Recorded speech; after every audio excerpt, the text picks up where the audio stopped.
If anyone else can identify as whatever they want, which is what people do these days, why can't I just say that I was Korean? So I didn't see a problem with it at the time, but in retrospect, I see, for some people it seemed a little bit harmful, and I also see now it was very crazy to do that.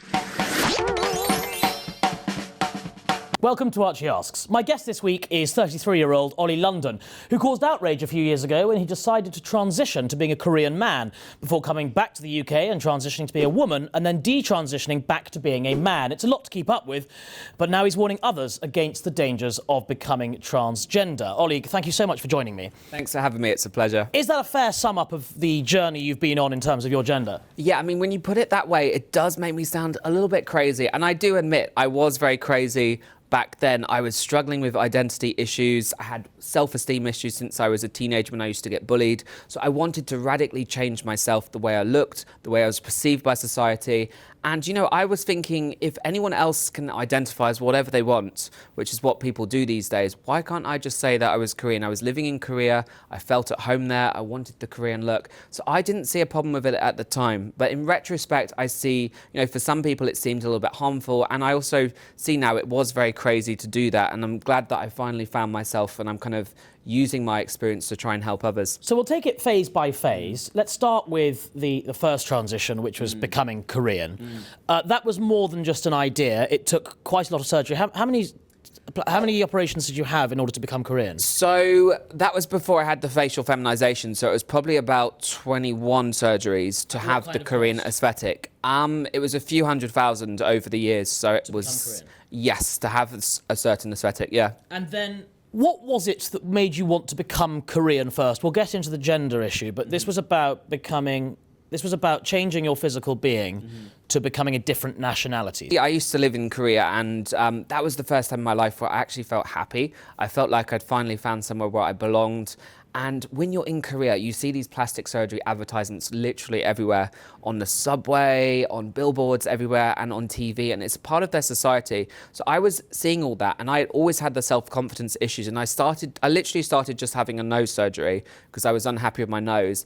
And then it went wrong, so then I had to get more surgery, and then it became an addiction. And then I thought, why not model my looks on a Korean pop star that everybody seems to love, everybody seems to think is beautiful? And that's how it started. And then I thought, you know what? I love everything about Korea. I spent my whole life devoted to Korea. Why don't I just, become like a Korean? Did it occur to you at the time that some people would find that insensitive? At the time, I wasn't really thinking clearly. I was just on this kind of warpath that I had in my mind that I wanted to be a certain way. I wanted to be accepted by Korean society. And Korean people did actually accept me. It was all the other people, like all these woke activists and woke warriors, that started really attacking me, and like some of the mainstream media. And, I was thinking, why are they attacking me, yet they celebrate someone that will change their gender, or someone that changes into completely random identities? Why am I being targeted for this when I'm not trying to cause harm? I'm simply living my life and showing a love of a country that I adore. I suppose the argument that would be made against that is that there is a great deal of scientific evidence for people that feel they're born in the wrong bodies. There is less or indeed no scientific evidence that people feel they're born in the wrong nationalities. So you're doing it gratuitously in that sense. Yes, of course. I mean, there's obviously a lot more research in people transitioning from genders. There's a lot more, but we still don't know enough about that as it is. But, the nationality thing was, I didn't see the harm at the time. I can see now why some people perceived it as culturally appropriation or culturally insensitive. But that wasn't my intention at the time. I was just thinking, why not? If everyone else can identify in different ways, I love this country. I'm not trying to cause harm. I'm trying to show my love of a country. And it started with the aesthetics. I just wanted to look a certain way. Then I became a bit obsessed with that. I became addicted. And then I was like, let me just become Korean. What's the harm in that? And, Korean people were nice about it and stuff. But obviously I got a lot of backlash, and, I did reflect. Am I making the right decision? Am I being crazy? So let's go right back to the beginning in your childhood, if that's all right, because it's, without being too gratuitous about it, it's not normal, the experience that you've had. If you were to take a statistic of 1,000 people, you'd probably be the only one who's been through what you've been through. What was your childhood like? Is there any part of your upbringing or your childhood that you can point to as contributing to what then subsequently happened with wanting to become Korean and wanting to escape? I mean, when I was, very, very young, I did used to, we had this costume dressing up box, and I did used to try on the girls' clothes in there, like the women's costumes and stuff. And that's where I think I started to develop ideas of gender dysphoria. And then as a teenager, when I was being bullied, most of the bullying was about the way I looked. So I was ugly or I had a big nose and stuff. But there was bullying saying that I was like a girl.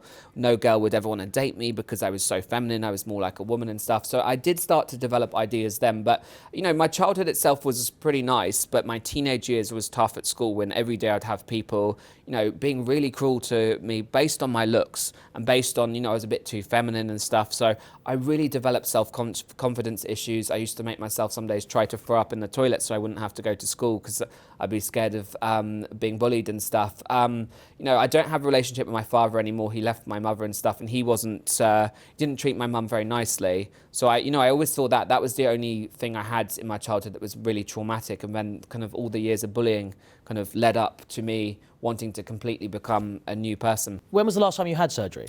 It was actually last year in April, so I haven't had any in 2023 so far. Right, so you've nearly done a year without surgery, which... Almost, yeah. If it's an addiction like alcoholism, for example, that would be cause for celebration, wouldn't it? Yeah, I mean, maybe I should celebrate my 1 year anniversary. I mean, I'm very happy now compared to how I was, and I feel like, if I just keep doing surgery, I'm never going to be happy.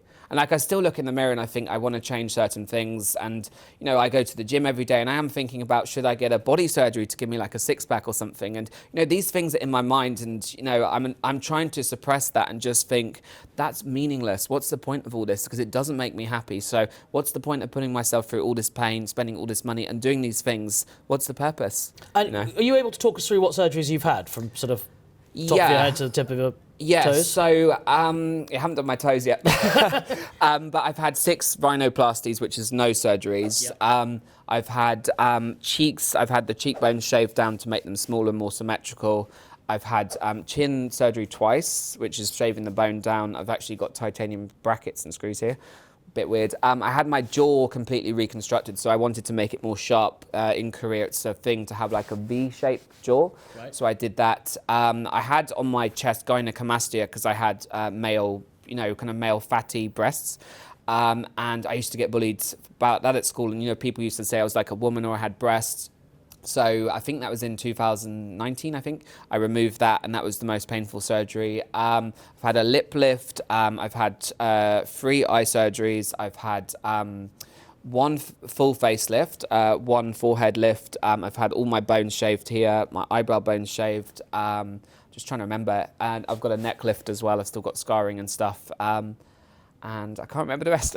When you first decided to be a Korean man, what was the reasoning behind publicising that? You went onto This Morning, sat down on that sofa and talked about being a Korean man. What was the benefit to you of publicising your transition to becoming Korean? I think for me it was like trying to make myself feel good and feel confident. I was trying to, I guess, get validation. Like if people loved and celebrated me for the new me, then I could finally accept myself. So I think it was more trying to get validation. And, so many people do it these days, like influencers, people on TikTok. They all want validation. You want the likes. You want people to love you the way you are. And because I never had that in my teenage years, I literally felt like an outcast. I was a reject. I just wanted to be loved. And I thought, maybe I shared this new identity. People will love the new me and think, wow, he really does look like a K-pop star. He looks amazing. He looks beautiful. But actually the response was kind of the opposite. I was getting hate. I was getting harassed, bullied, death threats all the time and stuff, and it was really kind of traumatic to go through that. Did that affect you massively? Because, you went on one of the biggest TV shows in the UK, looking as close to a Korean man as you can be without being a Korean man, and the response was fairly negative from some people. They got a lot of Ofcom complaints and stuff. And, now I understand why people saw that as offensive, but then I still like to make the comparison that it's, for some women find it offensive if a man just randomly self-identifies and then goes into a woman's toilet and stuff, or, puts dress up and doesn't bother to shave the beard and stuff. Like, that is offensive as well. So, what I did, I don't think was right. I'm trying to, get over that and my past mistakes. But I also think there's many people in society that are equally similar in their what kind of dysphoria they have, whether it's body dysmorphia or gender dysphoria, and they are equally seeking that validation and, you know, having these identities. And, you know, my identity sounded a bit crazy, but it was just one of hundreds of identities that people kind of have these days. Do you think it's the same to transition between genders as it is between nationalities, having done both? I think there are some things you can collate to each other, like it's very very similar in some ways. Obviously, nationality is completely different to gender or sex. It's a very complicated question, actually. But, you know, I think that if someone can change their gender, they can also... Well, I did at the time, you can change your nationality and stuff if it's not hurting people. I was trying not to hurt people, but obviously some people said it was racist. But at the time, would you have said that you can change your age as well? I mean, I would not have said that, because that's very dangerous. I mean, we're seeing that now, you know, minor attracted people, these people trying to identify as kids, that's very dangerous. So, you know, the nationality thing, I think, wasn't right, but it's not as dangerous as someone saying... I suppose the argument against that is that the nationality thing may not be dangerous, but could be dangerous. I mean, what is stopping a Russian warlord from identifying as Ukrainian, getting a passport, coming over and blowing themselves up on the inside? That's obviously the extreme argument. Yeah, no, I mean, it's a slippery slope with any self-identification, you know, because as we're seeing now, there are so many different pronouns and so many different genders. It is a slippery slope because now we're seeing the rise of trans ageism and people actively promoting that. So that is an issue. And just for viewers at home, trans ageism is what? That's an adult identifying as a child. So you're seeing these adult men dressing up as babies, wearing diapers and nappies and stuff, and they go around wanting to be like a baby, sucking a dummy and stuff. And that's a real cause for concern. Do you believe in freedom of speech and freedom of expression? Absolutely. I think freedom of speech is fundamental, and I think it's important for people to express themselves. And therefore, within the confines of the law, what is wrong with an adult going around sucking on a dummy in their own time? That's freedom of expression, isn't it? That's a very tricky question, because it is freedom of expression and stuff. But if something can cause irreparable harm to people, like if it causes harm to children, or if it, you know, it can damage people, that is something that needs to be looked at. It's a very tricky question because freedom of expression is all-encompassing. So how do we define that? I mean, we saw Kanye with his crazy outburst. You know, some people argue that was freedom of expression. Other people would say that's hate speech. But that we have laws for that particular instance. So what Kanye was doing, or Ye as he is now, was illegal, essentially, in the eyes of a lot of people. It was inciting violence. An adult deciding to pretend to be a baby in the confines of their own home, we might think it's peculiar. Certain people might think it's immoral. But it is freedom of expression, and it's not dangerous. So what's wrong with that? Again, it's I can't really answer that, but I think it's, you know, if they're doing it in their own home, it's very weird. But, you know, that's what they're doing in their own home. But I think when they go out and actively try to encourage others to do that, or they actively encourage, you know, people to normalise this or accept it in society, I think that's a danger, because you'll get some people that are a danger to young people, and they will use this new self-identification to harm children. But the law doesn't recognise them as being children. The law does recognise that paedophilia is wrong. So I don't know what damage these people can do. It's rather like you speak a lot on social media about Harry Styles, who I'm most looking forward to seeing this summer as a bit of a Harry Styles fan. What is wrong with Harry Styles wearing a dress? I think he is pushing this narrative. You know, he's not gay, he's a straight guy, and he's pushing this narrative for kids, you know, most of his audience are kids, to be kind of gender fluid and stuff and change their pronouns and stuff. I think, you know, it can be a little bit harmful if somebody dresses up and actively pushes this when kids are getting confused. When Elton John walked into the Hollywood Bowl dressed as Donald Duck, we didn't have generations of children quacking. That's true. Okay, I didn't know about that, but that's... When David Bowie dressed as a woman. I mean, there's a long history of pop stars using their freedom of artistic expression. I mean, this is what I find super interesting, right, is this clash between your claim that it's dangerous and your love of freedom of expression. Because if he wants to go and wear a dress...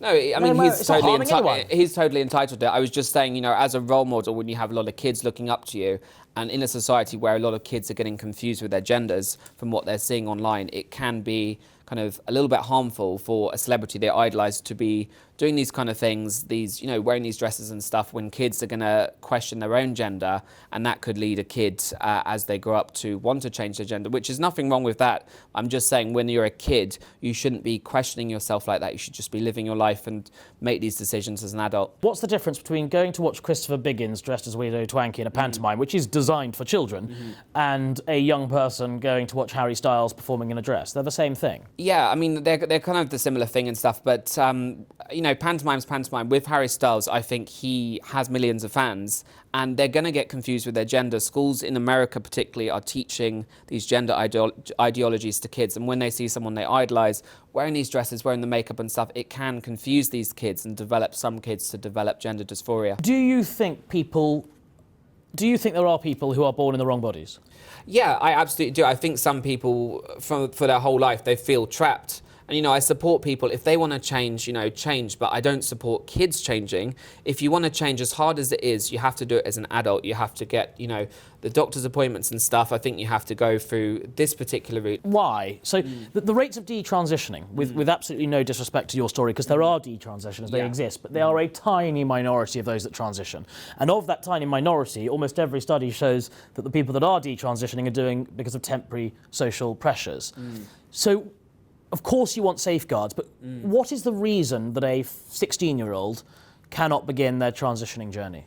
I just think, particularly with hormones and puberty blockers and going under double mastectomies, I think that's the harm. If someone that becomes an adult wants to do that, I think it's absolutely fine. But I think there's a risk in a kid feeling confused about their gender because of, what they've seen online or what they've been taught in schools, and going along with something that right now seems to be pretty popular.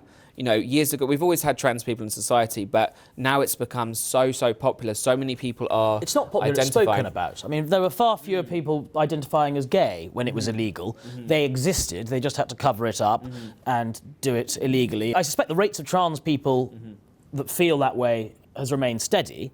We just live in a more open and tolerant society which allows more people to talk about it. Yeah, I mean, it's definitely more of an open society, and it's great that, again, people can speak about their feelings and stuff, but I'm thinking, when we see these trends on TikTok and stuff of people saying their pronouns, they get millions of views. Kids want to emulate that, because a lot of kids want validation. They want to be accepted by society. So if they see that, a trans influencer, like in America, Dylan Mulvaney, is getting very popular, they want to emulate that because they think it's cool. They think it's going to make them feel good and stuff. So my only concern is kids being led to become someone they wouldn't have thought about themselves. So if they're born, they feel like they're in a trapped body, okay, but if they are convinced by society, from social media and these other pressures to change, I think that can be kind of a slippery slope. Let's go back to your story. So you returned from Korea, you detransitioned from being Korean back to British. So at this point you're what, a British gay man, a British man, I was still, when I became a woman, which was fully last year, I was still identifying as Korean and stuff because I wanted to look, as Korean as possible. But then I thought maybe I'm meant to become a woman. So now I'm back to being just me, just a British guy and stuff, and just trying to find myself and stuff. But yeah, it was even last year I was still identifying in that way. So how long were you a Korean man for?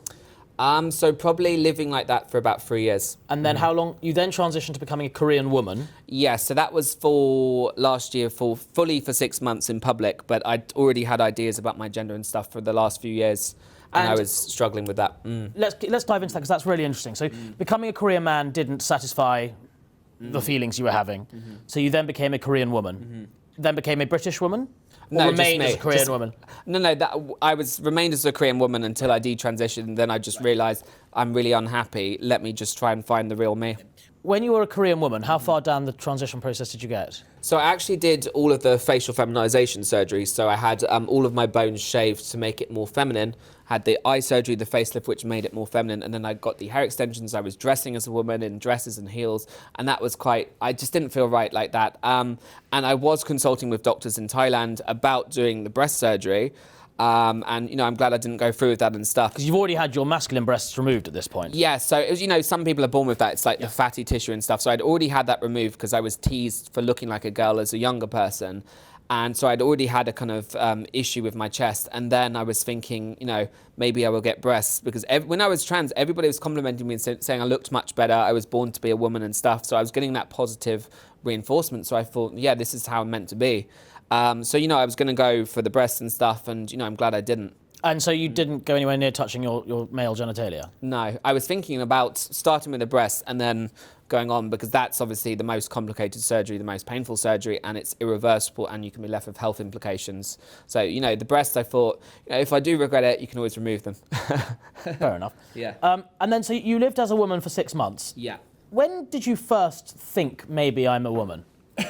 Looking back, was this something that you had as a child, or was it something slightly later on? Well, it was kind of slightly later on, but I would always look back and think, as a kid, I would play with Barbies. As a kid, I would dress up in the costume box with the women's clothes and the heels and the handbag and stuff. And then as a teenager, when I was being told I was more like a girl, I was born with these kind of male breasts, I was thinking, maybe, you know, maybe all these people were right, or maybe from my childhood I was dressing up, maybe I was meant to be that way.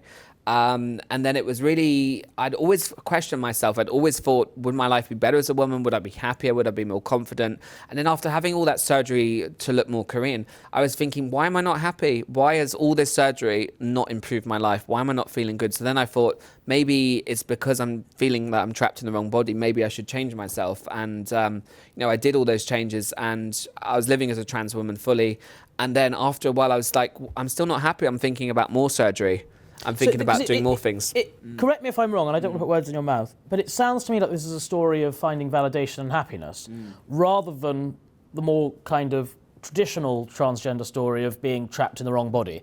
It sounds like you were going around looking for solutions, and probably the wrong solutions, to a mental health problem to do with your happiness and your self-worth and your validation, rather than quite a lot of trans people who would say, I physically feel a different gender to the body that I have. Yeah, I mean, I think I had more gender dysphoria, where I was questioning myself all the time and stuff, and just thinking that was a solution to my happiness. And that's why I'm talking up, because I think some teens now are thinking this is going to be a solution. And, you know, it's not for everyone. It's not going to be a solution for everyone. It can lead to more unhappiness if you go through these surgeries, you take hormones. It's not always good and stuff. I think, you know, I had questioned myself, and I thought, am I born in the wrong body? And I felt like that. And then when I became a woman, I felt like, for a while, I felt like this is me. You know, this is the real me. Everybody thinks this is the real me. Everybody's saying I'm much better this way. I was born to be this way. So, you know, that reinforced my opinion. And I was thinking, okay, maybe that's right. And then I got to the realization I'm still not happy. So, and you lived as a trans woman for 6 months. Did that make you have more sympathy for trans women? What was it like living as a trans woman in this country? It's actually hard. You know, it's hard because you get people passing comments to you all the time. You can get people being verbally abusive in public to you and stuff. So it's actually kind of hard. But then on the other side, you do get the validation. You get kind of people that support that, you know, being very kind and nice to you and stuff. But it's not easy, you know, and I would still use the men's restrooms. And, you know, sometimes a man would walk in and think they're in the wrong restroom and walk out. And it was kind of comical and stuff. But it was kind of hard, you know, because you get people passing comments to you all the time and stuff. So I completely understand how trans people feel. It's very difficult. It's not easy to be trans and stuff. But I think at the same time, we need to come up with a better solution than, you know, men using women's restrooms. I think maybe if they want to have a gender neutral restroom, or, you know, in sports have a trans category, which is what boxing in the UK is going to do now. I think that's fair for everyone. I'm all about fairness. Right, we have a round we call Quickfire Quandaries, so it's as quick as you can. First thing that comes into your head, it's what would you rather, essentially. So okay. Quickfire Quandaries, here we go, with Oli London. London or Seoul? Seoul. Seoul. BTS or Blackpink? BTS. Sunak or Starmer? That's a tough one. Starmer. I don't like either, though. Biden or Trump? Trump. Why? I'm just not a fan of Biden. You know, I'm not the biggest fan in the world of Trump. I would prefer Governor Ron DeSantis to be the running mate, and I think the president. This is Ron DeSantis who passed a clause stopping the teaching of gay rights in schools in Florida, right? It was dubbed "Don't Say Gay" by activists, but it actually wasn't. It was simply a law passed to stop certain gender ideologies and sex education being taught to very young children. Greta Thunberg or Andrew Tate? I mean, I don't like either. You've got to choose one. I find Greta Thunberg so annoying, and also I don't like Andrew Tate's attitudes towards women. You have got to choose one. I would just, if I had to, I'd choose Andrew. Choose Andrew Tate. I'd rather be on a desert island with Andrew than Greta Thunberg. Who would you rather be running the world, Andrew Tate or Greta Thunberg? Oh, God, that's a really tough one. Again, I wouldn't want either, but Andrew. Andrew. Okay. I just really don't like Greta. Is there any question I can ask you to which the answer will be Greta Thunberg? Or is it always going to be Andrew Tate? Yeah, you could ask me who is the most annoying person in the world, and I would answer Greta Thunberg. So, yeah. Isn't she just a young woman campaigning for what she believes to be right? I mean, has she not got a point, Greta Thunberg? Is she not an extraordinary example of female empowerment campaigning for the future of her generation? You know, I admire any young person that's an activist and can be heard by people. I admire what she does, but I don't admire her messaging, like when she's pushing for, you know, what's happening in the Netherlands. Farmers are losing their farms because the government, in the name of climate change. Botox or a facelift? A facelift because it lasts longer. And last question, what is easier, being a man or being a woman? Being a man. And do you think you're going to stay being a man now? Yeah, I'm very, very happy now. I'm just glad I've ended my journey and hopefully no more surgery and just found myself and just be happy. Well, Oli London, thank you so much for a fascinating Thank conversation. you. That was a great Thank you so conversation. much. Thank you, Archie.